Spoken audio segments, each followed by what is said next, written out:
Les boomtowns, ces villes champignons apparues du jour au lendemain, constituées de façon désorganisée autour de promesses d'or et de richesse, ont marqué durablement l'imaginaire nord-américain.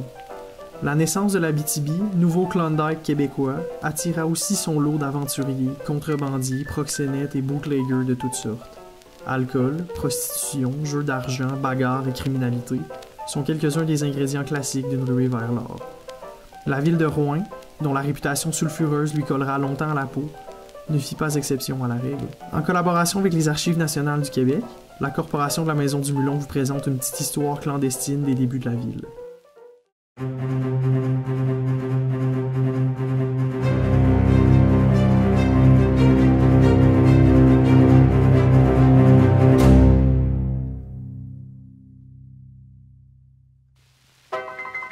À son origine, la région compte plusieurs lieux malfamés. Roc d'Or, appelé Paris Valley ou Putinville, situé à proximité de Malartic, ou encore le quartier interlope de Val-d'Or, nommé Paris la nuit, Monte Carlo ou bien Hollywood, sont deux des endroits chauds de l'Abitibi naissante.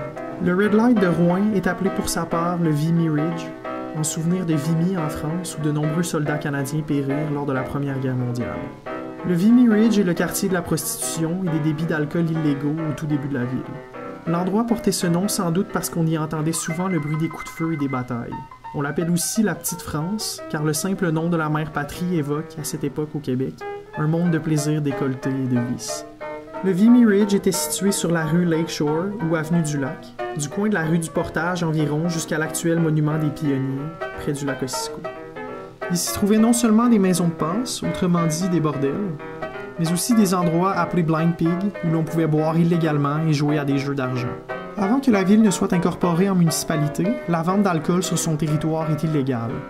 Elle est donc brassée sur place ou importée en cachette par la poste des Dumulons, qui font de ce lucratif import l'une des pierres angulaires de leur aventure commerciale. Dans la seconde moitié de la décennie 1920, il y aurait eu jusqu'à 18 maisons privées où l'on servait ou brassait de la bière illégalement à Rouen seulement. La maison Pipen, située au coin des rues Perrault et la Rivière, est l'une d'elles. Ironie intéressante, les dimanches, la salle est convertie en lieu de culte temporaire et le curé Pelletier y célèbre sa messe.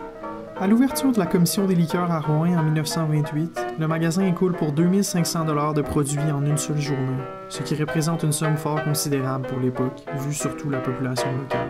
Les batailles sanglantes et même mortelles ne sont pas rares à cette époque. En 1933, un homme est assassiné à coups de bûche sur la tête à Rouen, dans une histoire de règlement de compte pour dette de jeu. Quelques années plus tôt, et pour des raisons semblables, un joueur malchanceux est tué et son corps est caché sous la glace du lac Ossisco gelé. C'est aussi la présence généralisée de celles qu'on appelle alors les filles de mauvaise vie, ou encore filles du sport, qui choquent les visiteurs de bonne mœurs et les autorités à Rouen. À Val-d'Or, par exemple, à la fin des années 1930, on ne compte pas moins de 10 bordels à proximité du camp minier. À Rouen, leur présence semble tout aussi répandue. Monseigneur Réaume, à la tête du diocèse de Haileybury, dont Rouen fait partie, visite pour la première fois la paroisse en 1925 pour inaugurer l'église Saint-Michel.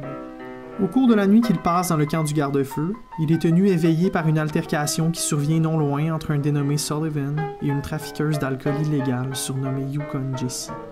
L'homme ivre, une hache à la main, tente d'entrer dans le shack pour soutirer de l'alcool à la contrebandière, qui hurle de désespoir et appelle à l'aide.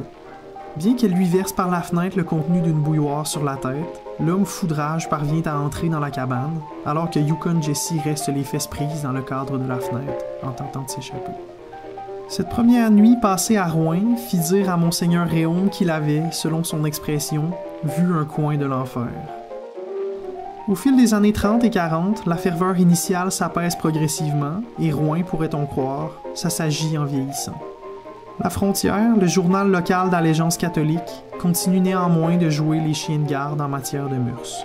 Ces journalistes dénoncent souvent les tenues jugées trop légères des dames à la plage, les débordements qu'entraînent les beuveries, ou encore félicitent la sûreté municipale d'avoir obtenu en 1947 l'expulsion de 53 donzelles des bars de la ville, comme le journal appelle alors les travailleuses du sexe.